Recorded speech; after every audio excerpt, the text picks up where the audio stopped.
Blue Jackets end another miserable season tonight. It's like we say that every year. The best in the biz, man. The reason why I have the Athletic Aaron Portzline, it's where I get my Blue Jacket news. Porty, what's going on, man? How are you? Torg, how are you? Flying solo today, eh? Yes. Hey, I just said another miserable season. It's almost like pretty much every season we say this. Where does this rank? I mean, we've had, and you did a great article, by the way. Someone should get the Athletic just for this article. A couple Sundays ago, you did kind of and you left a lot out, but because there was too much, but you kind of gave a history of dysfunction with the Blue Jackets. So when it comes to dysfunction, when you include the coach and the development of the youth not happening and different guys getting scratched and slumping and on and on and on, does this rank top 5 miserable seasons for a team that hasn't had a lot of highlights? You know what? I don't know that it was even as miserable as last season. It was plenty miserable, but when you look at, the development of Cole Sillinger, the emergence of Yegor Chinnikov, Kirill Marchenko sort of stamping himself an NHL player, Voronkov looks like a player. It was hard to watch this team this season, really, unless you're, so jaded and cynical by the history of this franchise, which is understandable. It was hard to watch them without having some sense of hope.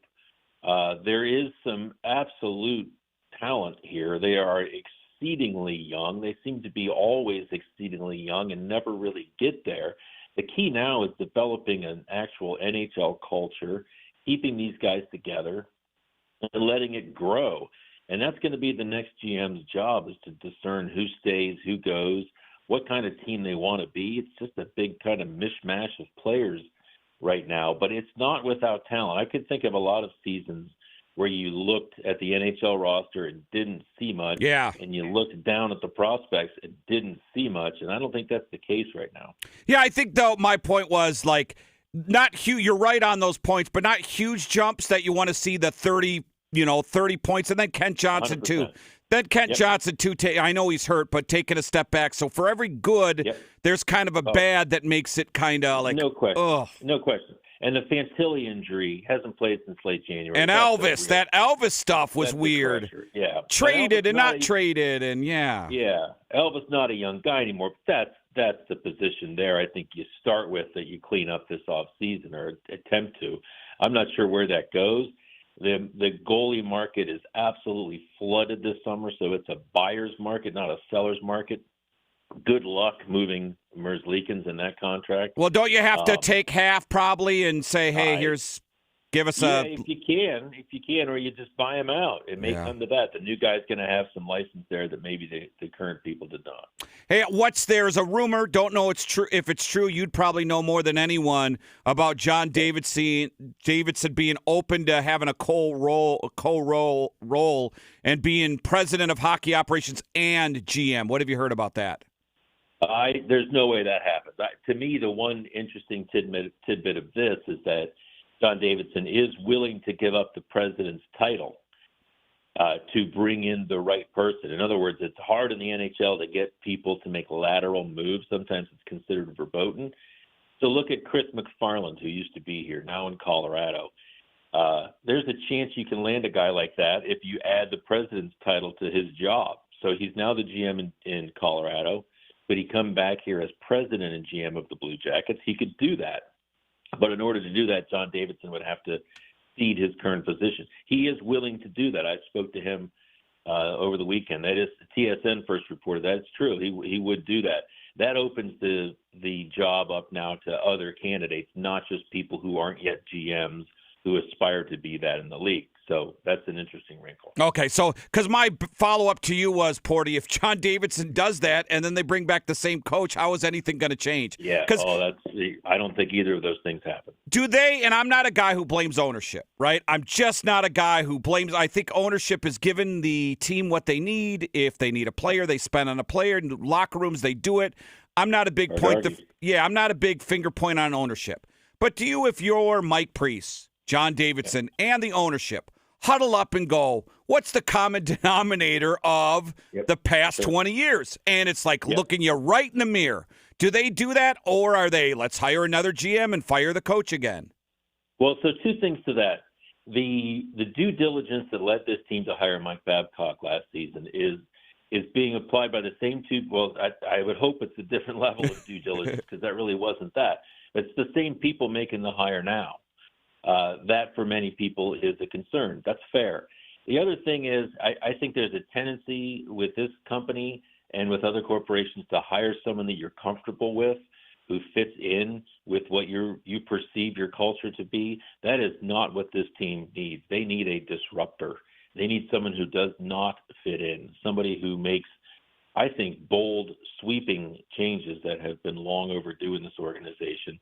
They need someone who is smart, not reckless, but forthright, strong, and has a real keen idea on how things should be, and doesn't come into the Columbus Blue Jackets organization and fit into a corner office, but comes in there and shapes everything to the way that it needs to work to be an effective NHL franchise.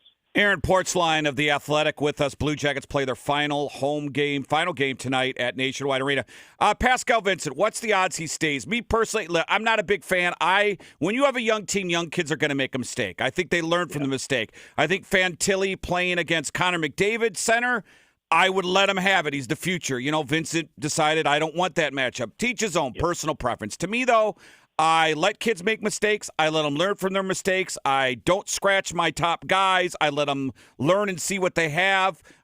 Johnny Gaudreau is not sitting out when I'm in a close game the entire third period, but that's just me. Is there a way that I really don't know? Is Pascal Vincent going to be back? Well, I would say I don't know that it's likely. I think it's probably going to be up to the next GM. If I were a betting man, I would probably say not, because I think the new GM is going to have a license to bring in his own guy if there is a guy. So it depends on who it is. I will say this: it's been a little unusual this season how every game, even up to these last weeks, have been coached to win. Now that sounds like a pretty obvious statement, but when you are a team that's turned your roster over to 20 and 21-year-olds, and you lose 9 in a row in November, and you're essentially out of it, there's a different ideal to this season now. There's a different target. This is, let's get the kids ready. Let's show them things. David Jiricek has not played against Connor McDavid this year, their top young defenseman. That is, to me, a wasted opportunity. Or the power play, Porty, like you made a great tweet the other day. Why is he not on the point of a power play? And my other thing is, if he isn't ready to play in the NHL, which they have said that clearly, then why was he here for 37 games at the start? Why was he told to get a place? Like, just have a direction and stick to it. I didn't like Fantilli's usage in some games. Voronkov's played 10 minutes a night, even though he's got 18, 19 goals as a rookie. There's just been, I think they've coached this as if they think it's a playoff team, and it became pretty apparent early in the season that it wasn't. Is there, you mentioned buying out Elvis. I think who's still on there? Is it Wenberg or who they still buying out? What player? Well, there's still a Wenberg. Yeah. Yep, and you got a couple coaches on there. Are they afraid to, if they have to fire Vincent or pay out, are they afraid at all from a money value to throw more dead money out? Well, I don't think anybody likes to do that, but the new GM, of course, has a clean slate. These wouldn't be on him. Wenberg's got a couple more years left at a fairly nominal fee. Larson has, I think this is Larson's last year. They paid Babcock to go away. Vincent has another year on his contract, as does Yarmo. So there's some holdover there, but nothing that other teams that have struggled don't endure, and you get through it. I think if you have to fix the goaltending position, plain and simple. And if you can't trade him, you got to make a decision if you want him back in the room, if you think you can move on with him. And I think there's a lot of people that are ready to move on without him instead. Yeah, and it's the thing about goalies in the NHL, and you know this, Porty, it's a mental position. Guys reinvent themselves where you think they're dead in the water, and then they go somewhere else. And so I don't want to use the term it's not too hard, but it's not too hard. It's not the end of the world. The other thing, too, and we must say this, Elvis has been dramatically better this season than he was last season. Yeah. There's no question about that. And a lot of goaltending, as you well know, Torg, is the play in front of you as well. Bad teams tend to not have good goaltending. That's the way it works. And this team's been all over. Just look at their lineup every night. It's different every night. The defensive pairs are all over the map.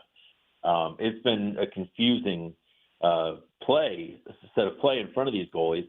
But Tarasov's started to look like the real deal, maybe an NHL backup next season.